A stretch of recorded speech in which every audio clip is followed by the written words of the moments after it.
College में गर्मियों की छुट्टियां होने पर राधिका और रोहन अपने दोस्त मनोज और शिल्पा के साथ परिवार के पुराने फार्म हाउस पर घूमने जाने का प्लान बनाते हैं। गाइस, तुम दोनों को वो फार्म हाउस बहुत पसंद आएगा। बचपन से ही वो मेरी और रोहन की सबसे पसंदीदा जगह रही है। पर मैंने तो इतने सालों में तुम्हारे मुंह से कभी फार्म हाउस का नाम तक नहीं सुना।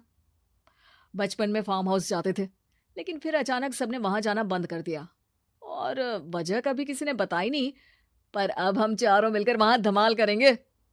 इसी तरह बातें करते कुछ घंटों का सफर तय कर चारों शहर से दूर ऊंची पहाड़ी पर बने राधिका और रोहन के फैमिली फार्म हाउस पर पहुंच जाते हैं।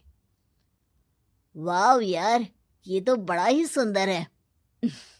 पूरा घूमोगे तो और अच्छा लगेगा, लेकिन उससे पहले सब फ्रेशन अप हो जाओ, फिर साइट सीइंग के लिए जाएंगे।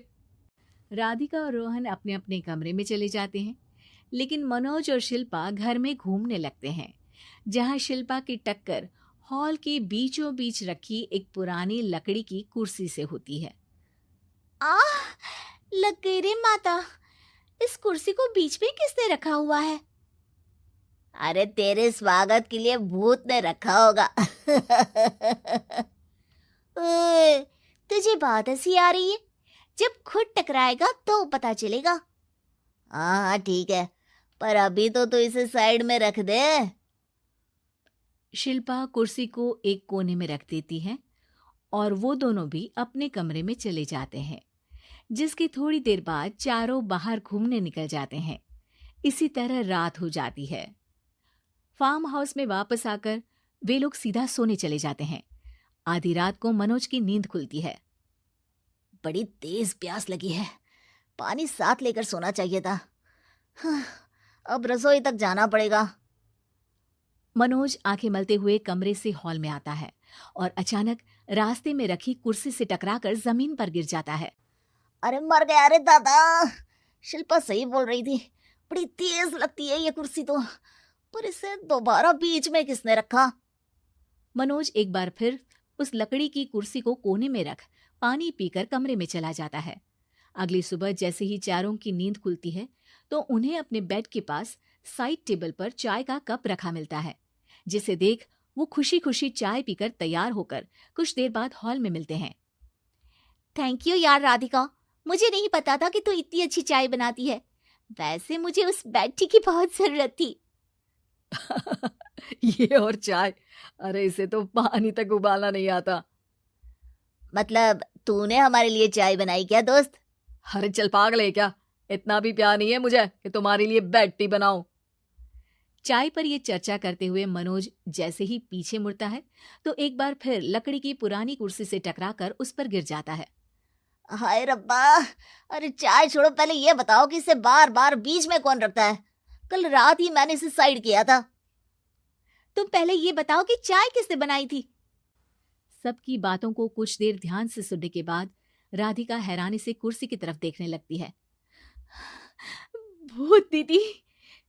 राधिका की बात सुन आपस में झगड़ रहे सारे दोस्त शांत हो जाते हैं। क्या बोला अभी तूने? अरे पर अब वो यहाँ कैसे हो सकती हैं? क्यों नहीं हो सकती? हमने यहाँ आना छोड़ा था, पर उन्होंने तो घर नहीं छोड़ा ना।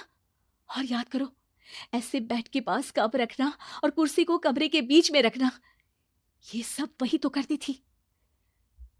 ये तुम दोनों किसकी बात कर रहे हो? अरे जो भी हो, कुछ अच्छा तो बिल्कुल नहीं लगता। अब देखो, डरने की कोई जरूरत नहीं है।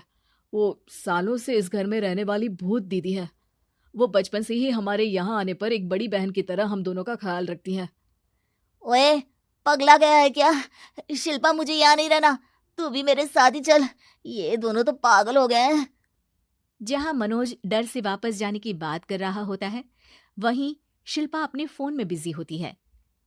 क्या तुम्हें यहाँ की सिचुएशन समझ में नहीं आ रही जो फोन में लगी हो? जिसे जो करना है करो, मैं तो जा रहा हूँ।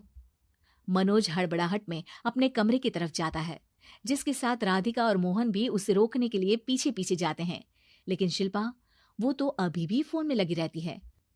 कुछ देर बाद जब वो तीनों दोबारा हॉल में वापस आते हैं तो शिल्पा को सबके पैक्ड बैग्स के साथ देखकर हैरान रह जाते हैं। ये सब क्या है शिल्पा? यहाँ हम इसे समझा रहे हैं और तुम हमारे बैग्स भी पैक कर कर लेकर आई।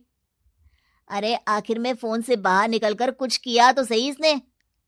दोस्तों देखो, कल से हम यहाँ हैं। भूत दीदी ने कुछ किया नहीं ना? फिर डर क्यों रहे हो? 4 दिन और रुकोगे तो पता चलेगा कि क्या होगा। मतलब? इस पर शिल्पा उन तीनों को फार्म हाउस से बाहर लाकर फोन में पुरानी न्यूज का आर्टिकल दिखाती है। सालों पहले यहाँ रह रही औरत ने अपने दोनों बच्चों को सुबह सुबह दूध में जहर पिलाकर मार दिया और फिर हॉल में उस कुर्सी पर खड़े होकर खुद भी फांसी लगा ली थी। तुम्हारी बातों से मुझे इस केस की याद आ गई। गूगल किया तो पता चला कि ये वही फार्म हाउस है। अभी भी यहाँ रहना चाहते हो, जिससे कुछ दिनों में वो सबको थोड़ा थोड़ा जहर देकर मार दे? अरे पर ये दोनों तो बचपन से यहाँ आ रहे हैं, फिर इन्हें अभी तक कुछ क्यों नहीं हुआ? वो तो पापा बताते हैं कि हम आते थे। हाँ, और मुझे भी एक बार का ही याद है। वाह, और कहानियां तो ऐसे सुना रहे थे जैसे सदियों से यहीं रहते हो। तीनों ये बात कर ही रहे होते हैं कि अचानक फार्म हाउस में से एक आवाज सुनाई देती है। मैं यहाँ किसी को जिंदा नहीं रहने दूंगी, किसी को नहीं। बस ये सुनने की देर ही होती है कि चारों डर से कांपते हुए तुरंत कार में बैठकर वहां से भाग जाते हैं।